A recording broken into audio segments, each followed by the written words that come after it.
Olá, bem-vindo de volta ao The Crime Reel.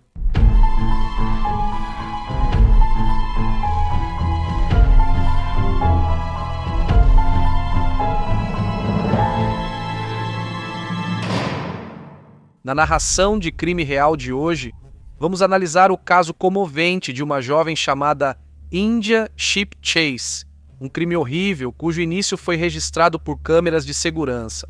Enquanto era abordada e levada por um homem que afirmava que a manteria segura, 20 anos era uma jovem brilhante que, em 2016, vivia e trabalhava em Northampton, Inglaterra. Sua mãe, Sue, disse que ela iluminava qualquer ambiente ao entrar. India era entusiasta de esportes e fã do clube de rugby local, o Northampton Saints.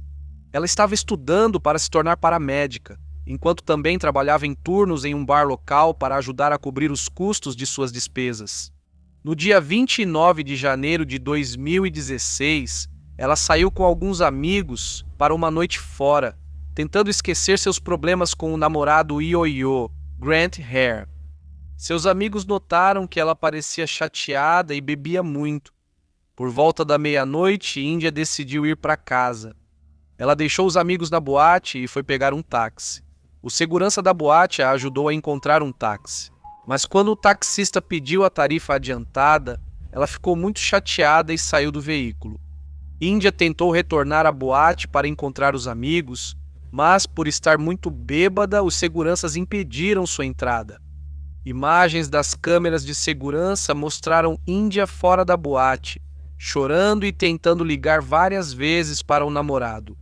No entanto, o celular de Grant tinha descarregado e ele só recebeu as mensagens de texto e os recados de voz de India bem mais tarde, quando voltou para casa e conseguiu recarregar o telefone fora da boate. A 1h15 da manhã de 30 de janeiro, India foi abordada por Eduardo Tenniswood, contador de 52 anos, descrito por seu senhorio como solitário e por seu advogado como excêntrico. Nas câmeras de segurança, Eduardo é visto passando por India e observando-a enquanto ela tenta usar o celular. Eduardo deu a volta e falou com India, garantindo que ela chegaria em casa em segurança e que conseguiria um táxi para ela. India hesitou no início, dizendo a Eduardo que só queria ir para casa. Eduardo foi compreensivo. Eventualmente, ele a colocou em um táxi e pediu ao motorista que a levasse para sua rua. Eduardo pediu ao motorista para parar algumas casas antes da sua e então ajudou India a sair do carro. Uma testemunha que estava do lado de fora de casa fumando um cigarro viu os dois andando lado a lado pela rua Stanley. India, visivelmente bêbada e cambaleando, era amparada por Eduardo. Após levar a vítima ao apartamento, Eduardo a agrediu sexualmente, estrangulou e vestiu o corpo novamente. Depois, ele a cobriu com um lençol e saiu para comprar um kebab e continuar bebendo em um hotel próximo. Ele ainda estava no hotel quando a polícia o encontrou no dia seguinte. A mãe de India registrou o desaparecimento após ela não voltar para casa. O boletim foi registrado como alerta médio até India faltar ao turno no dia seguinte. Quando as imagens dela com Eduardo foram descobertas, a polícia declarou alerta máximo e um policial reconheceu Eduardo. Eduardo já tinha problemas com a lei e foi solto sob fiança 2 semanas antes, após ser preso por suposta agressão. Os investigadores tentaram prendê-lo novamente pelas acusações, mas ainda reuniam provas na época do assassinato de India. Por volta das 15h30 do dia 31 de janeiro, a polícia entrou na casa de Eduardo enquanto ele estava em um hotel próximo. Encontraram o apartamento dele cheio de folhas e plástico. Até o computador dele estava coberto de filme plástico e fotos de mulheres colavam as paredes do apartamento. Incluíam imagens das integrantes do Little Mix e várias fotos da modelo Heather Stewart White. Edward depois alegou ter coberto tudo com plástico por ser mais fácil do que limpar sempre, o que muitos acharam difícil de acreditar. Investigadores acharam o corpo de India no quarto de Edward e luvas cirúrgicas com sangue de India e DNA de Edward na lixeira. Edward foi detido no saguão do hotel e ficou lá por 22 horas após o assassinato. Ele não se surpreendeu ao ver a polícia, nem perguntou o motivo da presença deles. A polícia achou outro par de luvas de látex e uma faca de cozinha em sua mochila. Em maio de 2016, ele afirmou ser inocente do assassinato de India. Eduardo disse que a morte de India ocorreu por inexperiência e incompetência, não por assassinato. Ele afirmou ao tribunal que o ocorrido com India foi acidental, durante relações consensuais, quando India colocou as mãos em seu pescoço e o empurrou. Eduardo disse que queria agradá-la e acha que manteve a pressão por muito tempo ou apertou forte demais. Ele disse que a noite deles foi carinhosa e não percebeu que ela estava morta ao vesti-la novamente. Depois, ele disse que pensou que ela só estava em sono profundo e contou ao tribunal que chegou a se aconchegar com ela antes de sair para comer. No entanto, as evidências mostraram uma situação completamente diferente. India apresentava mais de 30 ferimentos recentes pelo corpo. Alguns podiam ser explicados por uma queda após consumo de álcool. Ela teve traumatismo no rosto e pescoço por objeto contundente, indicando agressão. O DNA de Eduardo foi encontrado debaixo das unhas dela e ele tinha arranhões no pescoço de onde ela havia revidado. O computador do saguão do hotel tinha buscas pelo nome India. Supôs-se que Eduardo checava se a notícia do sumiço dela já fora divulgada. Ele teve um comportamento estranho no tribunal e parecia estar encenando. Ele revivia a experiência enquanto tentava reescrever os acontecimentos daquela noite. O juiz frequentemente precisava lembrar Eduardo de manter suas frases curtas e objetivas, mas Eduardo continuava entrando em muitos detalhes sobre sua noite com India. Em certo momento, a família dela ficou tão abalada que o juiz pediu recesso. Eduardo chegou a sugerir levar um manequim ao tribunal para mostrar ao júri o que aconteceu com India. Ele afirmou que guardava todas as fotos e recortes em casa, principalmente os da modelo Heather Stewart White, pois tinham um relacionamento. Heather depois afirmou publicamente que isso era falso, que nunca conheceu Eduardo conscientemente e não sabia de onde ele tirou essa ideia. Não é exagero afirmar que Eduardo pode ter atacado India por ela se parecer com Heather. Elas tinham físico, olhos e cabelos parecidos. Tragicamente, India foi alvo apenas por estar fora da boate errada, no momento errado. Ao fim do julgamento, o júri rapidamente decidiu. Em menos de 2 horas, retornaram com o veredito de culpa. Eduardo foi condenado à prisão perpétua com pena mínima de 30 anos e mais 12 anos por agressão sexual, a serem cumpridos ao mesmo tempo. Eduardo permanecerá na prisão até estar com mais de 80 anos pelo que fez com India.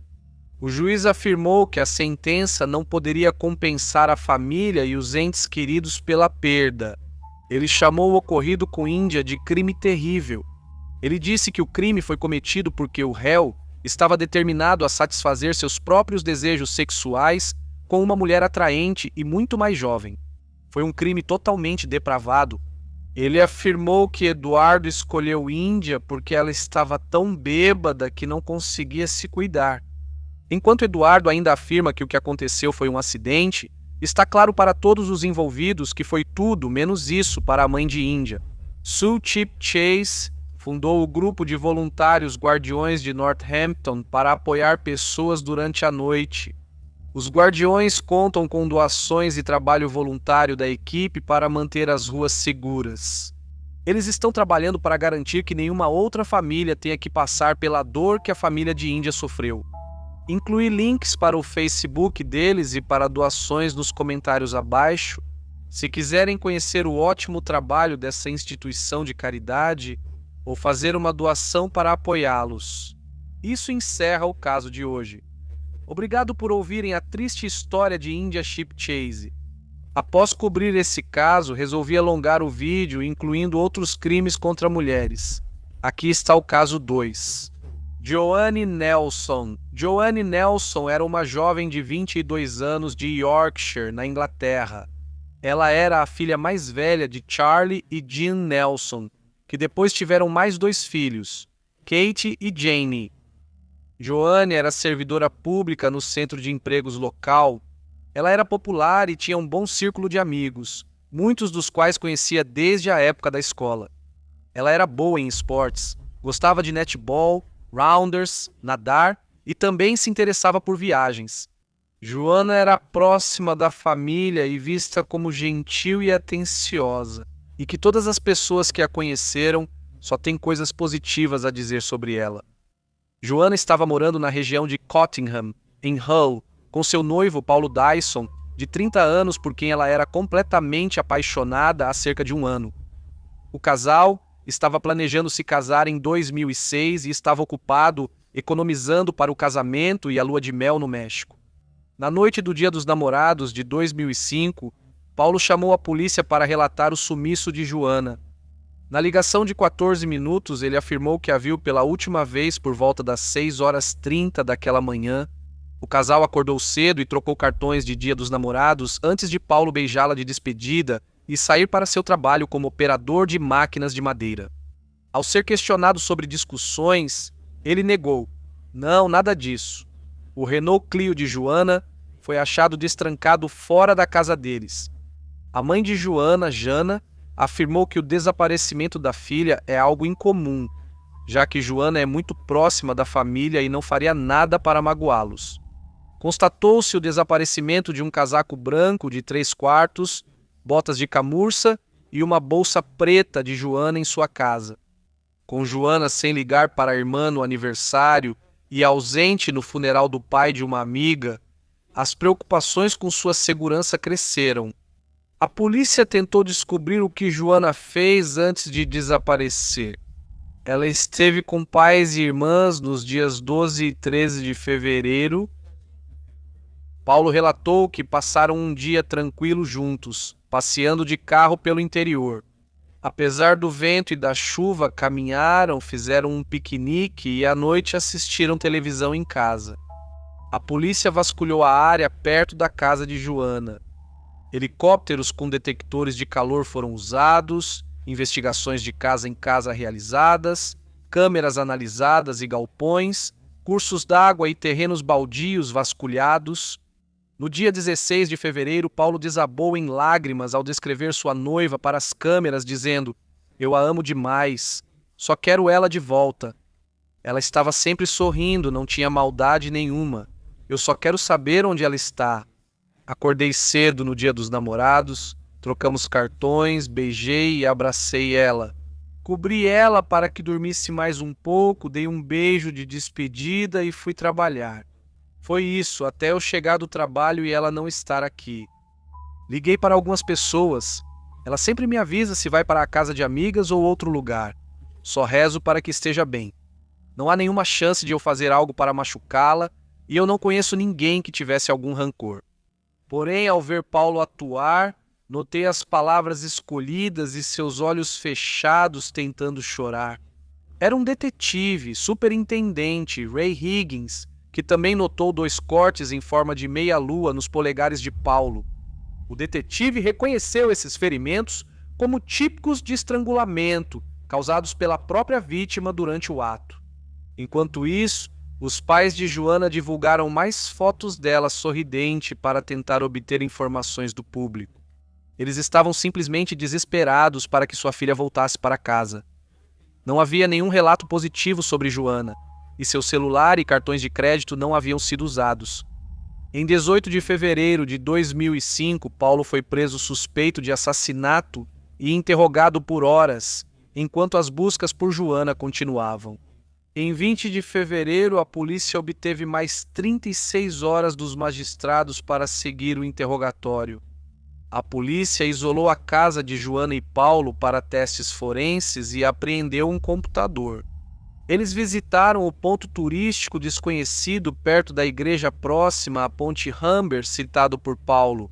No dia anterior ao desaparecimento, em 21 de fevereiro, ainda sem notícias de Joanna, Paulo foi acusado de seu assassinato. Detalhes do passado de Paulo começaram a surgir. Não está claro quantos desses detalhes Joanna sabia. Pedro Dyson, pai de Paulo e por quem ele era fascinado, Foi preso por 6 anos antes do nascimento de Paulo, pelo homicídio culposo de um homem em Barnsley. Quando Pedro tinha 22 anos, ele esfaqueou um homem chamado João Dickinson até a morte com uma faca de cozinha durante uma discussão sobre a amizade de João com a esposa de Pedro. Então, quando Paulo tinha apenas 2 dias de vida, seu pai se envolveu em um atropelamento fatal com fuga. Gordon Kell, de 47 anos, pai de 7 filhos, estava voltando para casa com sua família após comemorar seu aniversário de prata de casamento. Pedro voltava para casa após visitar seu filho recém-nascido no hospital, quando atropelou e matou Gordon, fugindo em seguida. Ele evitou ser processado por esse crime.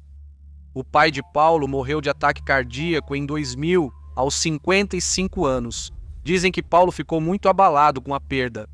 No ano em que Chloe nasceu, Paulo foi casado com sua mãe, Jenny Clark, por cerca de 18 meses. Paulo foi abusivo no casamento e uma vez estrangulou Jenny até ela desmaiar. Paulo tinha poucas qualificações e trabalhou em vários empregos de baixa remuneração. Ele se interessou por artes marciais, atingiu faixa marrom em kickboxing e depois se apaixonou por fisiculturismo, o que o levou a usar esteroides.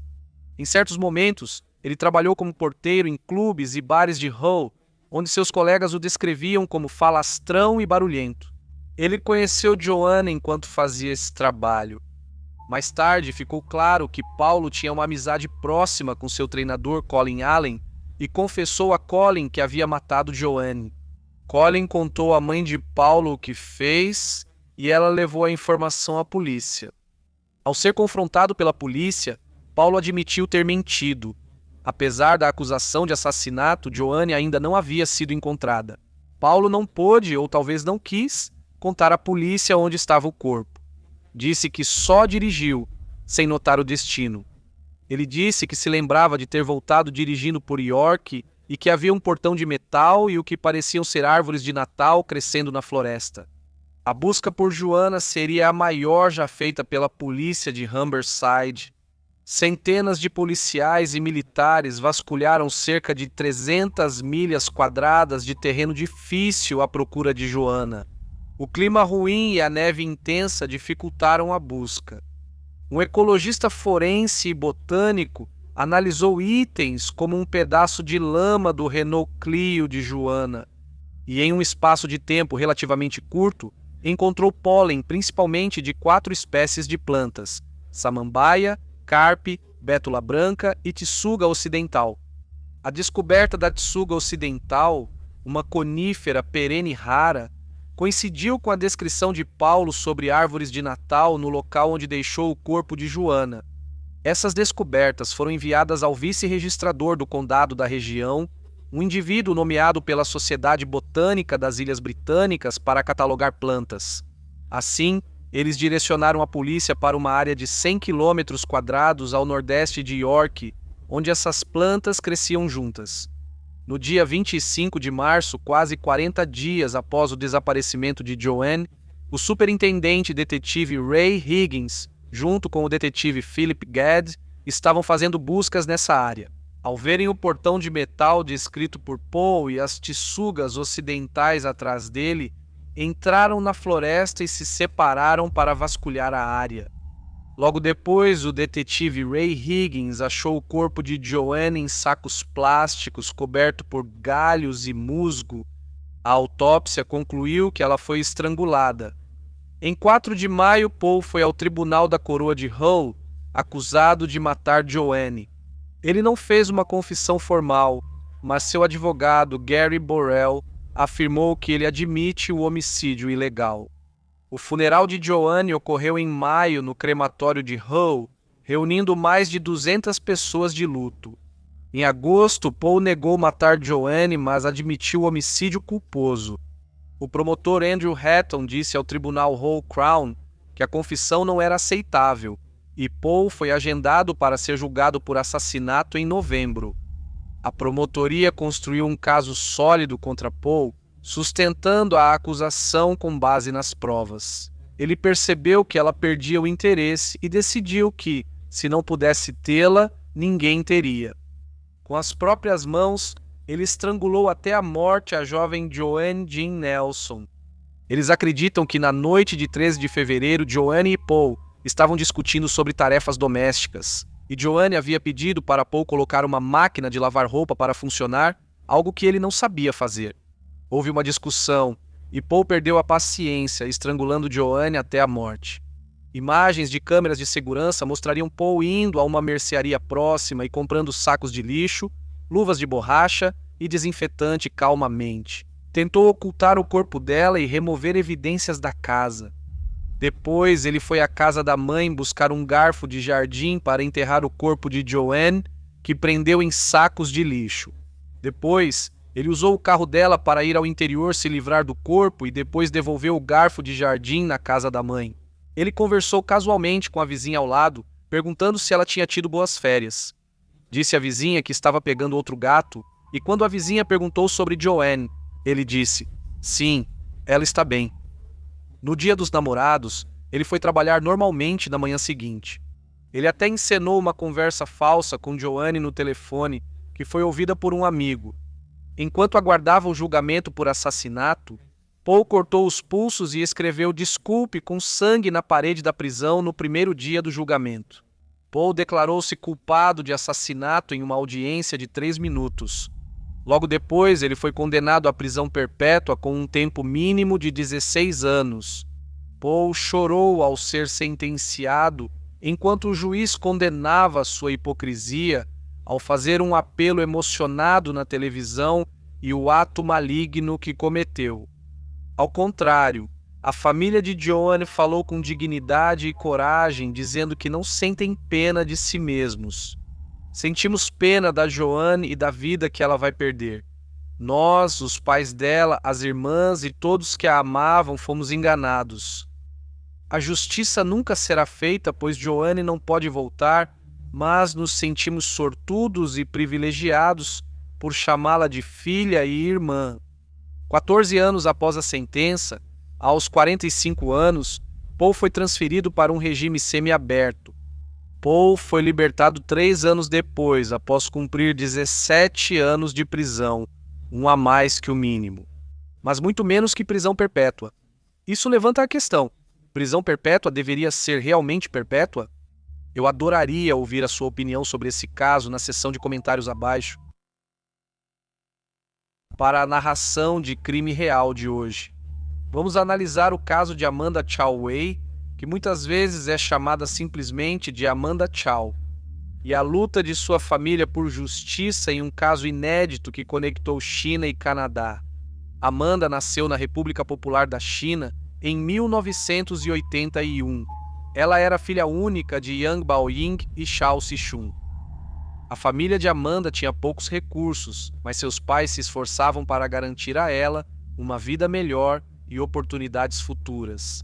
Eles gastaram todas as economias de suas vidas para enviar a filha ao Canadá para estudar como parte de um programa de intercâmbio estudantil.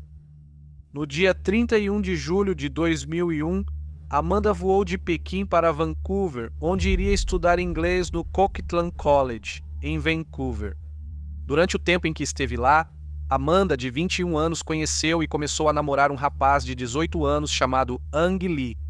Lee também era da China e estava em Vancouver estudando ciência da computação na Simon Fraser University.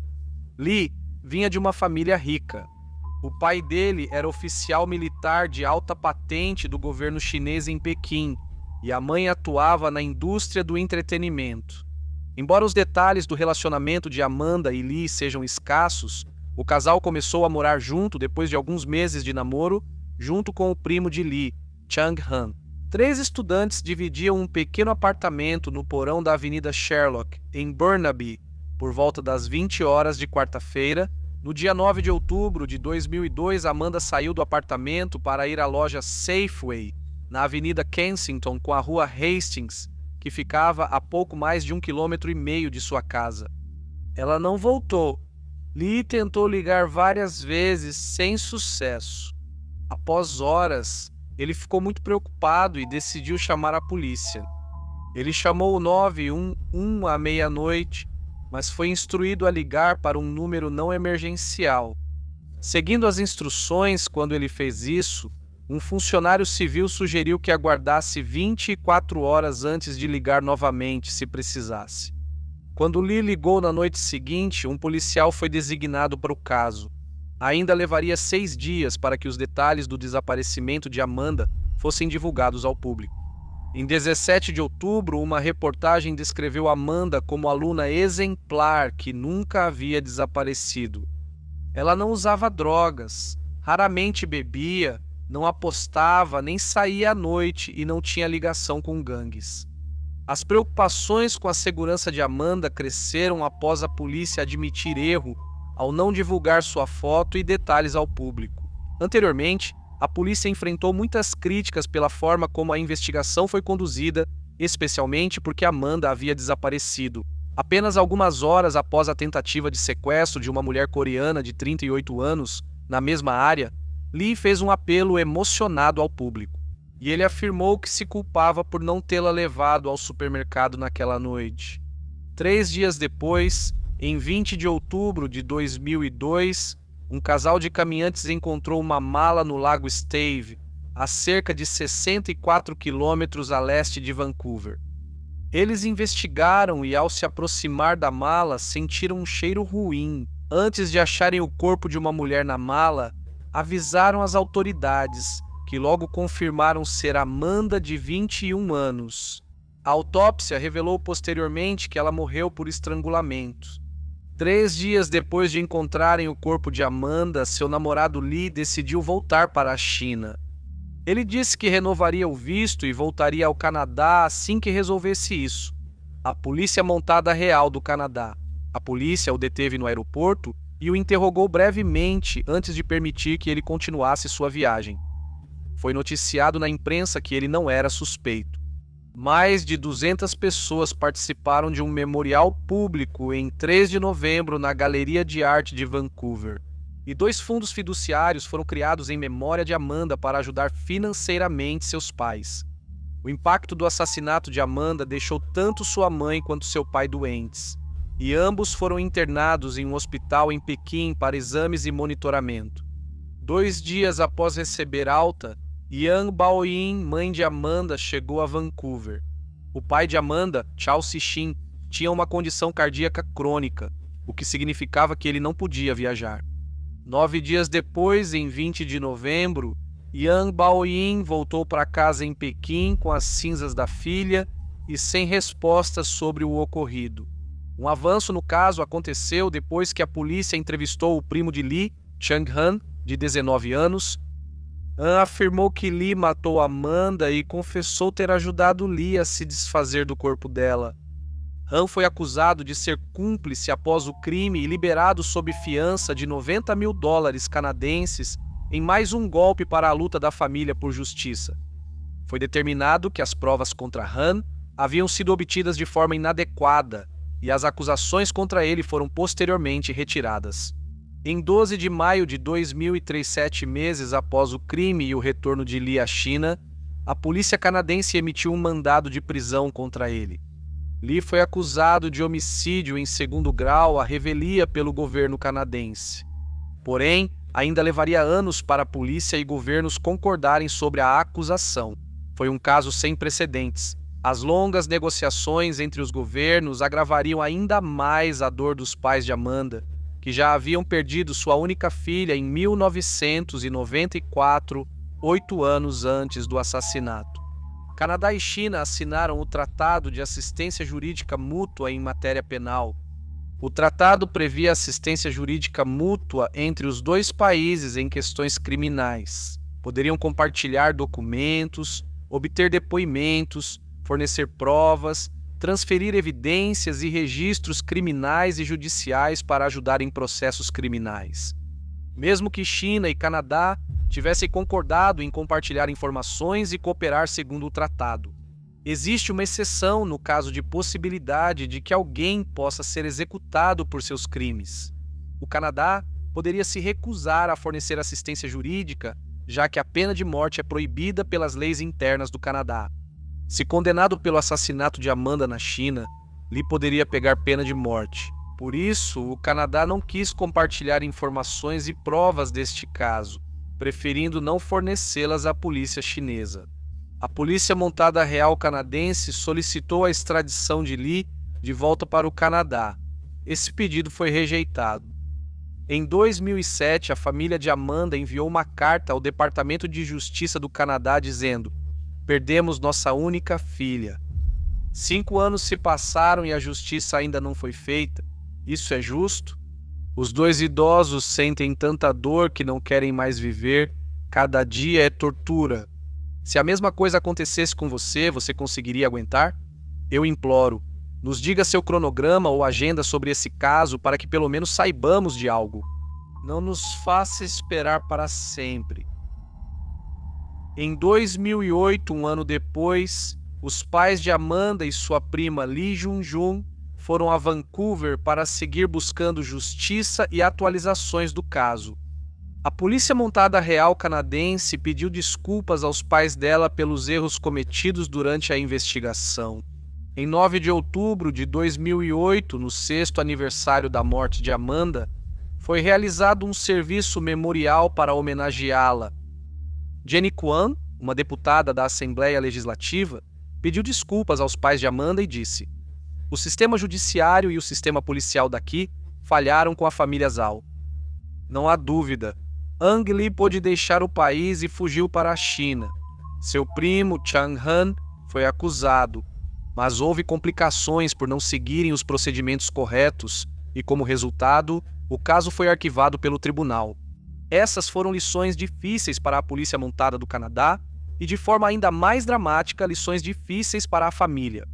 As autoridades chinesas queriam levar o suspeito de assassinato à justiça, mas dependiam da cooperação do Canadá. Em março de 2008, houve consenso político e os arquivos canadenses foram entregues à polícia chinesa, com a garantia de que Lee não seria executado se considerado culpado devido às suas conexões familiares. Ele teve um dos melhores advogados e o caso foi adiado novamente. Em 2011, 9 anos após encontrarem o corpo de Amanda, Lee finalmente seria julgado em um tribunal chinês. O processo, novamente, estava longe de ser rápido ou fácil. Seria a primeira vez que um crime no Canadá seria julgado na China. 2 dias de depoimentos começaram em 20 de setembro de 2011. Segundo os pais de Amanda Zhao, Lee e sua família não demonstraram remorso. Já os pais de Lee disseram que ele ficou de coração partido com a morte de Amanda e que ambos tinham um relacionamento amoroso. Após a apresentação das provas, a família de Lee deixou o tribunal furiosa, afirmando que as evidências mostravam a inocência do filho. E então, segundo o The Globe and Mail, houve uma longa espera pelo veredito em 2012. Lee confessou o assassinato pouco depois de ser preso em Pequim, em 2009. Ele disse que sufocou Amanda acidentalmente numa guerra de travesseiros. Achou que ela havia desmaiado, mas depois percebeu que estava morta. A mãe de Lee defendeu o filho, dizendo que a confissão foi obtida sob tortura inimaginável das autoridades chinesas. A autópsia de Amanda não confirmou essa versão, pois ela morreu por estrangulamento e tinha hematomas e marcas no pescoço. No dia 27 de setembro de 2012, mais de um ano após as provas originais serem apresentadas no julgamento, foi finalmente divulgado que Lee havia sido considerado culpado de homicídio doloso e condenado à prisão perpétua. Quase 10 anos após o assassinato de Amanda, seus pais finalmente viram o responsável pela morte da filha ser levado à justiça. Porém, o alívio da família foi breve. Em 30 de junho de 2014, o Supremo Tribunal de Pequim reclassificou a condenação de Lee de assassinato para homicídio culposo. Isso reduziu a sentença de prisão perpétua para 7 anos. Os juízes de apelação consideraram que os dois supostamente tinham um relacionamento amoroso e que a briga de travesseiros terminou mal. A alteração da condenação e sentença de Lee foi muito controversa, pois a Suprema Corte decidiu sem novas evidências. A família de Amanda considerou justa a decisão original, mas rejeitou a mudança. afirmando que isso mudou a opinião dele sobre a justiça da lei e que a decisão representa claramente que a lei pode ser comprada com poder ou dinheiro na China. Com a redução da sentença, Lee foi libertado da prisão em junho de 2016. Apesar dos esforços, a família de Amanda nunca obteve a justiça que sua filha merecia. Assim termina a história de hoje. Canadá e China possuem tamanhos semelhantes em quilômetros quadrados. Eles têm populações diferentes. Canadá, 38 milhões, China, 14 bilhões. Isso mesmo, bilhões. Até logo! Hoje, vamos analisar o caso comovente de Mandy Stavik, uma jovem com tanto a oferecer ao mundo cuja vida foi brutalmente interrompida. Amanda Teresa Stavik, conhecida como Mandy, nasceu em 16 de abril de 1971, filha de Mary e Glenn Stavik. Ela era a terceira filha, após Brent e Molly, e tinha um irmão mais novo chamado Lee. A família Stavik morava em Anchorage, no Alasca. Glenn e Mary se separaram em 1974 e depois se divorciaram. Em agosto de 1975, a família sofreu uma tragédia. Brent, de 17 anos, autorizado a caçar na base do exército em Fort Richardson, foi encontrado com vários tiros na cabeça e nas costas. O motivo do assassinato nunca foi esclarecido e o assassino jamais encontrado. No início dos anos 1980, Mary decidiu se mudar com as crianças para ACME, no condado de Whatcom, Washington. Glenn se casou de novo e permaneceu no Alasca. ACME é uma comunidade rural situada a cerca de 24 quilômetros a leste de Bellingham. Nos anos 1980, a população era cerca de 250 pessoas. Os Staviks mudaram-se para Strand Road, onde as casas tinham grandes terrenos. Nesse cenário tranquilo, cercado por belas paisagens campestres, com quase zero criminalidade e comunidade unida, era um ótimo lugar para viver. A mãe, Mary, tornou-se motorista de ônibus escolar e, como outros adolescentes da região, Mandy estudava na Mount Baker High School, em Deming. Ela era popular, gentil e rapidamente virou destaque na escola. Em qualquer aula ou atividade, sempre se dedicava e se destacava. Ela era uma aluna de honra, falava japonês e era fluente em linguagem de sinais. Tocava clarinete, flauta e saxofone. Além de atleta dedicada, praticava vários esportes, gostava de correr e representava a escola no basquete. Mandy costumava correr 8 quilômetros de sua casa na Strand Road até o rio Nooksack, acompanhada da mãe Mary de bicicleta e da cadela Kira. Após concluir o ensino médio em 1989, Mandy entrou na Universidade Central de Washington. Ela queria ser piloto comercial, mas começou a questionar isso e, como muitos de sua idade, não sabia qual carreira escolher. Porém, com determinação e ambição, qualquer caminho que escolhesse parecia levá-la ao sucesso. Em novembro de 1989, Mandy viajou 3 horas e meia da universidade para a ACME para passar o dia de ação de graças com a família. Na sexta-feira, 24 de novembro, após o dia de ação de graças, Mandy saiu para correr com a cadela Kira. Mary não acompanhou a filha porque sua irmã estava hospedada com a família no feriado de ação de graças. Mandy saiu de casa às 14h e correu até o rio Nooksack, como de costume. Uma hora depois, Lee, irmão de Mandy, de 13 anos, viu Mandy correndo ao final de sua corrida enquanto estava na casa de um vizinho. No entanto, a cerca de 400 metros de casa, Mandy não voltou para casa. Isso era incomum, então Mary procurou a filha, temendo que ela estivesse machucada. Horas depois, sem sinal de Mandy, o pastor alemão da família voltou para casa claramente angustiado. Mary entrou em pânico, ligou para o 911 e a busca começou quase imediatamente. À medida que a notícia se espalhava, pessoas da comunidade local, a maioria das quais conhecia Mandy pessoalmente, juntaram-se à busca. A família mantinha a esperança de que Mandy estivesse ferida e incapaz de se mover. Como não encontraram o trajeto de corrida de Mandy, Todos temeram que algo grave tivesse ocorrido. Ao correr, Mandy ouvia música no Walkman, usando moletom claro, calça verde e tênis azul.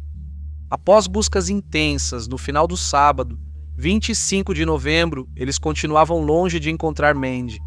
No domingo, 26, uma calça de ginástica rasgada e suja foi achada numa floresta no condado vizinho de Skagit. Elas batiam com a descrição das roupas de Mandy, mas Mary não tinha certeza se eram da filha. A busca continuou e na segunda-feira, 27 de novembro, as equipes de busca que vasculhavam o rio Nooksack encontraram um corpo preso em galhos nas águas rasas à beira do rio. O detetive Ron Peterson foi chamado e rapidamente identificou o corpo de Mandy, que estava nua, só com meias e sapatos. A água preservou o corpo de Mandy e o detetive Peterson agiu rápido para não perder evidências. Uma autópsia mostrou que a causa da morte de Mandy foi afogamento. Mandy era uma nadadora muito forte e a água onde ela foi encontrada era rasa o suficiente para que ela pudesse ficar de pé. Presumiu-se que ela estava inconsciente ao entrar na água. Uma lesão no topo da cabeça, embora não fatal, poderia tê-la deixado inconsciente. O legista confirmou que Mandy foi agredida sexualmente. Mandy tinha arranhões dos braços e pernas, compatíveis com uma tentativa de fuga pelos arbustos de amora. Após a investigação, a polícia concluiu que Mandy provavelmente foi sequestrada por alguém de carro com quem tinha relação e entrou voluntariamente, ou que estava armado e a ameaçou para entrar. Presumiu-se que Kira, a cadela da família, pode ter sido machucada ou empurrada para uma vala antes de voltar para casa. O sêmen no corpo de Mandy possibilitou obter um perfil de DNA. No início da comparação de DNA em crimes, quase não havia perfis para comparar. Em 3 de dezembro de 1989, ocorreu um serviço memorial para Mandy no auditório da escola, com quase 1000 presentes. Mandy foi sepultada em cerimônia privada 3 dias depois. Como costuma acontecer nesses casos, o namorado de Mandy, Rick Sander, foi levado para interrogatório. Rick tinha 1 ano a mais que Mandy e namoravam há cerca de 3 anos, com algumas idas e vindas. Na entrevista com a polícia, Rick foi honesto e rapidamente descartado da investigação.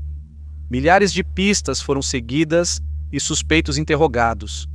No entanto, toda vez que a polícia parecia estar fazendo progresso, todos os suspeitos foram descartados do caso Mandy. Mary se expôs publicamente para manter o interesse e aumentar a conscientização. Criaram uma linha de denúncias e recompensa, resultando em centenas de novas informações e muitos becos sem saída. Meses se transformaram em anos e o caso permaneceu sem solução, continuando a assombrar essa pequena comunidade. Ao longo dos anos, o caso foi regularmente revisado e reconsiderado. Novos funcionários chegavam ao escritório do xerife e eram designados para revisar os arquivos do caso, buscando detalhes que pudessem ter passado despercebidos. O detetive Kevin Borri, ex-colega de escola de Mandy e policial novato quando ela foi assassinada, assumiu o caso em 2009. Ele mandou coletar DNA de quem estava na área e se encaixava no perfil do assassino, mas novamente não houve correspondências. Só 4 anos depois, em 2013, é que houve um avanço inesperado no caso. Heather Backstrom e Mary Lee Anderson, mães de Bellingham, visitavam o parque aquático Birch Bay Water Slides com outras mães. As 2 mulheres, pouco conhecidas, conversavam enquanto viam seus filhos nos toboáguas quando falaram sobre o assassinato de Mandy há 24 anos. Tanto Heather quanto Mary Lee também haviam estudado na Mount Baker High, e à medida que a conversa se desenvolvia, foi revelado que ambas as mulheres suspeitavam fortemente do mesmo homem como responsável pela morte de Mandy. Timothy Bass Heather contou uma história de quando ela tinha 15 anos. No verão de 1980, 9 meses antes do assassinato de Mandy, ela conheceu Timothy em um jogo de softball. Após o jogo, Heather, Timothy, 21 anos, e outros jovens entraram na caminhonete de um amigo. Heather sentou-se ao lado de Timothy, que flertou de forma agressiva e a deixou muito desconfortável. Ela sempre suspeitou que Timothy estivesse envolvido no assassinato de Mandy, mas, sem provas além da intuição, guardou isso para si. Mary Lee teve uma interação muito desconfortável com Timothy. Em julho de 1991, estava em casa com seu filho quando ouviu uma batida na porta. Ela abriu a porta e viu Timothy, amigo do marido, que não estava em casa, algo que Timothy provavelmente sabia. Timothy disse que saiu para caçar, precisava ligar para a esposa e pediu para usar o telefone de Mary Lee. Ela deixou Timothy entrar, mas ficou desconfortável quando ele fingiu ligar para a esposa. Mas Mary Lee conseguiu ouvir o telefone emitindo bips, e Timothy então atravessou a cozinha e entrou no quarto de Mary Lee, dizendo que passava de carro pela casa dela por estar apaixonado e querer fazer amor. Mary Lee pediu que ele fosse embora, mas ele recusou. No entanto, quando ela ameaçou chamar a polícia, Timothy saiu da casa, semelhante ao caso de Heather. Mary Lee suspeitava de Timothy na morte de Mandy, mas não tinha provas. Ela hesitava em acusar alguém, ainda mais numa comunidade pequena onde todos confiam uns nos outros. As duas mulheres decidiram falar e procuraram a polícia sobre suas suspeitas. A polícia passou a investigar Timothy Bass, hoje com 46 anos, que tinha 22 na época do assassinato de Mandy, em 1989. Ele morava com a mãe, o pai e o irmão Tom na Strand Road, perto de Mandy. Tom era amigo de Mandy, mas Timothy não fazia parte do círculo social deles. Na época do assassinato, a família, bastante estimada na comunidade, não foi entrevistada 6 semanas após a morte de Mandy. Timothy se casou espontaneamente com sua namorada do ensino médio, Gina Malone, e já havia se mudado da região em 2013. O casal teve 3 filhos, e Timothy trabalhava como entregador para a padaria Franz em Bellingham. A polícia foi até Timothy pedir uma amostra voluntária de DNA, algo comum, pois dezenas de homens já haviam sido testados ao longo dos anos. Quando chegaram à casa de Timothy e perguntaram se ele conhecia Mandy Stavik, ele inicialmente afirmou que não conhecia ninguém com esse nome, antes de repente parecer se lembrar e perguntar: ela era a garota que foi assassinada? Isso imediatamente acendeu um sinal de alerta para a polícia, pois mesmo depois de tantos anos, todos nessa pequena comunidade se lembravam do assassinato de Mandy. Quando pediram seu DNA, Timothy recusou, dizendo que via muitos programas de crimes reais e não confiava na polícia. Ele virou o principal suspeito do assassinato de Mandy, mas sem provas ou DNA, a polícia pouco podia fazer. Faltaram fundamentos para conseguir um mandado exigindo amostra de DNA. A polícia entrou em contato com a padaria Fran, empregadora de Timóteo, para tentar obter uma amostra de seu DNA. A padaria negou acesso aos investigadores sem mandado ou intimação, e a investigação ficou novamente sem avanço. Convencida de ter identificado o assassino, a polícia seguiu reunindo informações sobre Timóteo. Eles souberam que Gina pediu ordem de proteção por violência doméstica contra Timóteo em agosto de 2010 e iniciou o divórcio. No processo, ela afirmou que Timóteo era abusivo física e verbalmente com ela e os 3 filhos. Os documentos mostravam que ela temia o marido, dizendo que ele assistia a programas de crimes reais de casos arquivados e fazia comentários como: "Eu não seria pego porque não sou tão burro e seria fácil sair impune disso." No entanto, em 2 meses, Gina havia retirado essa ordem. Em 2017, a polícia tentou realizar uma nova coleta de DNA na área. Timothy recusou novamente. Desta vez, a polícia contatou a padaria e falou com a gerente Kim Wagner. Quando perguntaram a Kim sobre Timothy, ela disse que ele era estranho e se irritava fácil. Ela afirmou que ele a desrespeitava, nunca usando seu nome e chamando-a apenas de mulher. Durante a conversa, Kim notou que a polícia investigava o assassinato de Mandy e se ofereceu para obter uma amostra de DNA. Timothy era extremamente cuidadoso, nunca fumava, não jogava lixo e sempre usava luvas. Levou 3 meses para Kim vê-lo jogar fora um copo plástico e uma lata de Coca-Cola. Ela pegou os objetos, escondeu-os em sua mesa e depois entregou à polícia. Após longa espera pelo resultado do laboratório criminal, Os detetives enfim receberam a informação aguardada. O DNA da lata e do copo coincidiu em 1 em 11 quatrilhões com o DNA coletado após o assassinato de Mandy. Eu tive que conferir o que era um quatrilhão. É um número com 15 zeros. No dia 12 de dezembro de 2017, Timóteo foi preso no estacionamento da padaria. Ao ser interrogado, ele negou ligação com Mandy, mas ao saber que a polícia tinha seu DNA, mudou a versão. Ele afirmou que ele e Mandy tinham um caso secreto, justificando o DNA encontrado. No seu aniversário de 81 anos, Mary foi informada de que finalmente havia ocorrido uma prisão pelo assassinato de sua filha. Timothy foi acusado de homicídio em primeiro grau, mas devido ao prazo de prescrição, ele não pôde ser acusado pelo sequestro ou agressão sexual de Mandy. O juiz definiu a fiança em $1 milhão, então Timothy ficou preso até o julgamento. Houve disputa judicial sobre a aceitação das provas de DNA. Os advogados de Timothy alegaram que o DNA foi obtido por meio de busca ilegal. As autoridades não podem usar cidadãos comuns para obter provas sem mandado de busca. Em agosto de 2018, um juiz considerou as provas admissíveis. A colega de trabalho decidiu coletar as provas sozinha, sem ter sido solicitada pela polícia. O caso foi a julgamento em maio de 2019.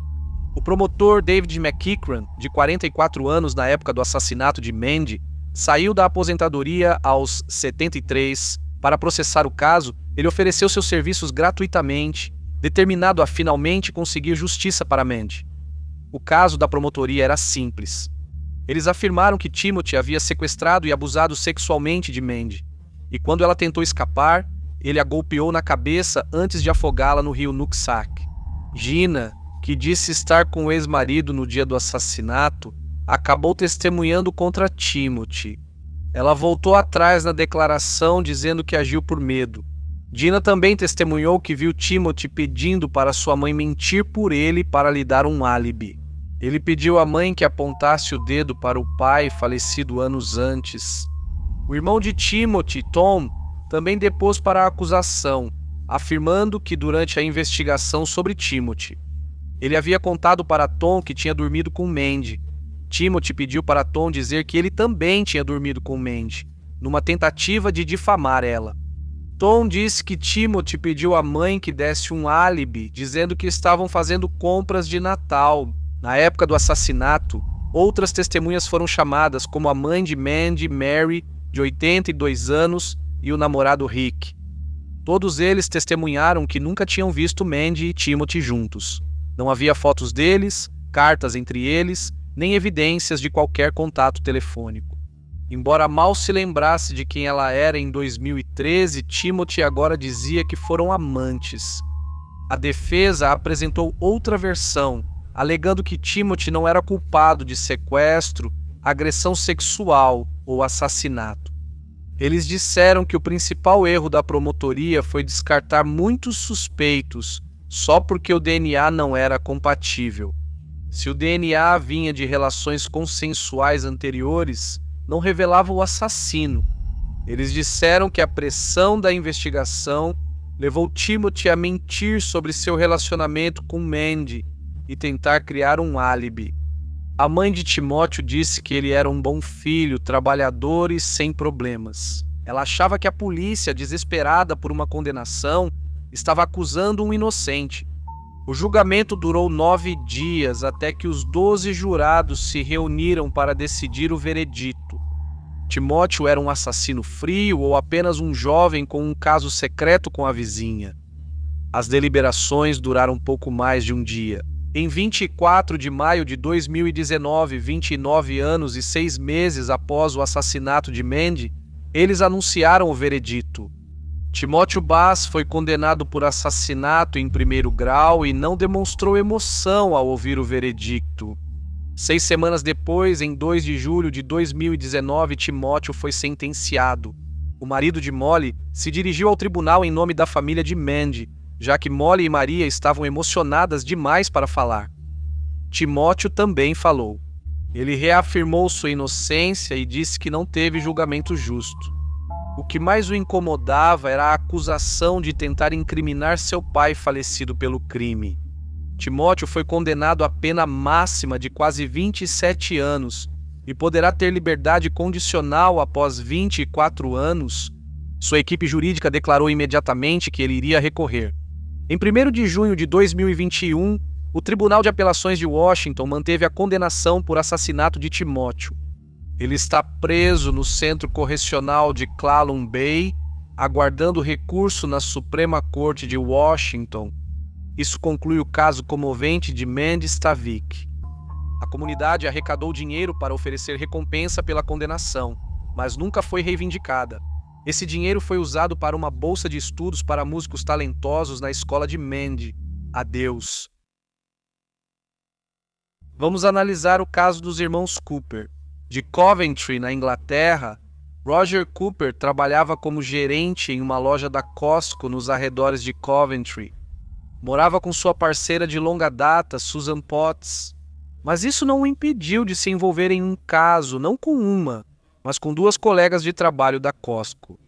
Sinead Sweeney, sobre quem pouco se sabe, e Samina Iman, que era chefe de marketing regional.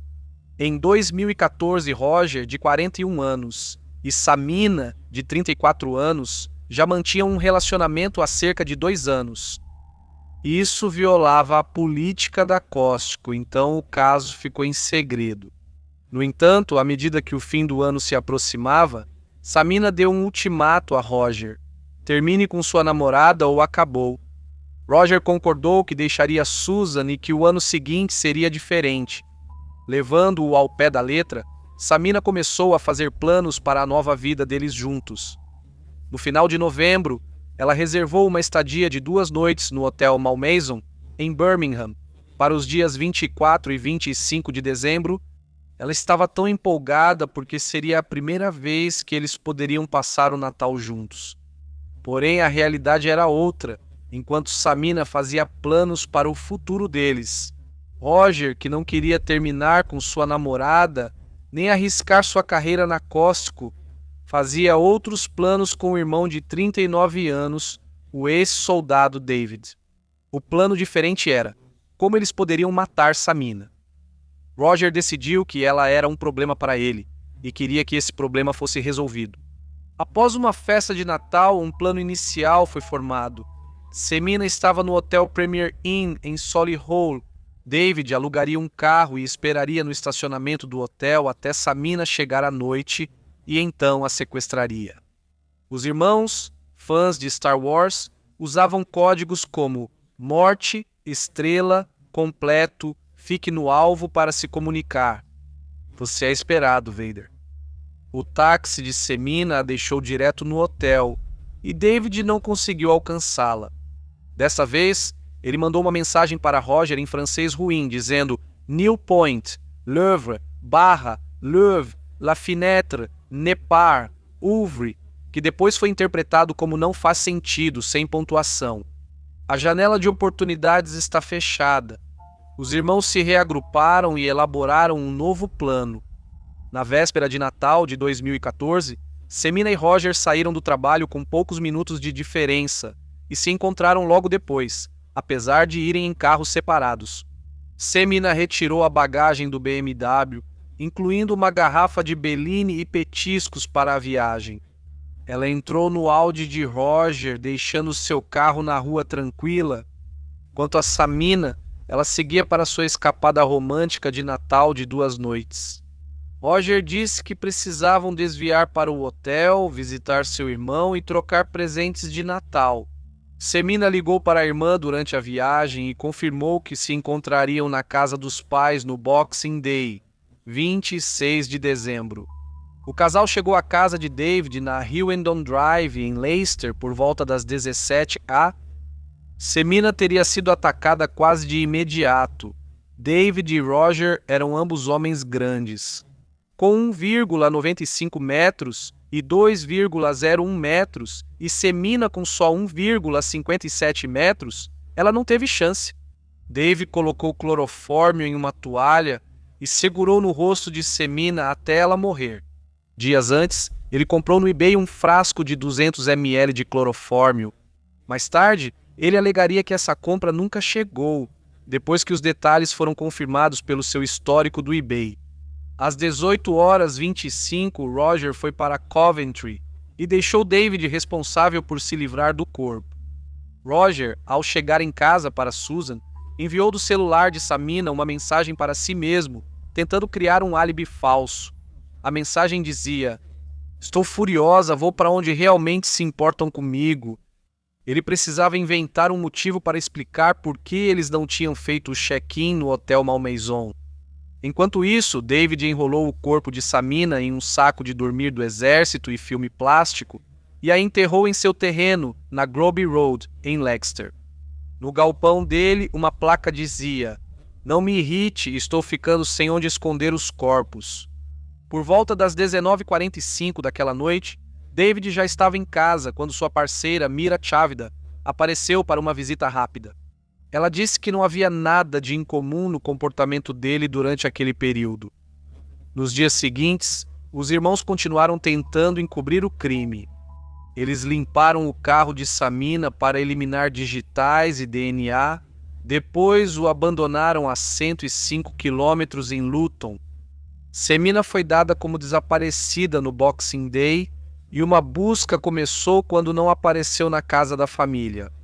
Roger foi interrogado várias vezes.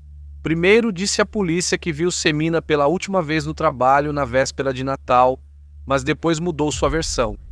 Depois, ele contou que discutiu com Samina na viagem para Leicester e ela exigiu sair do carro. Eles pararam em um matesco perto da M60 e 9 ela pegou suas coisas e saiu irritada.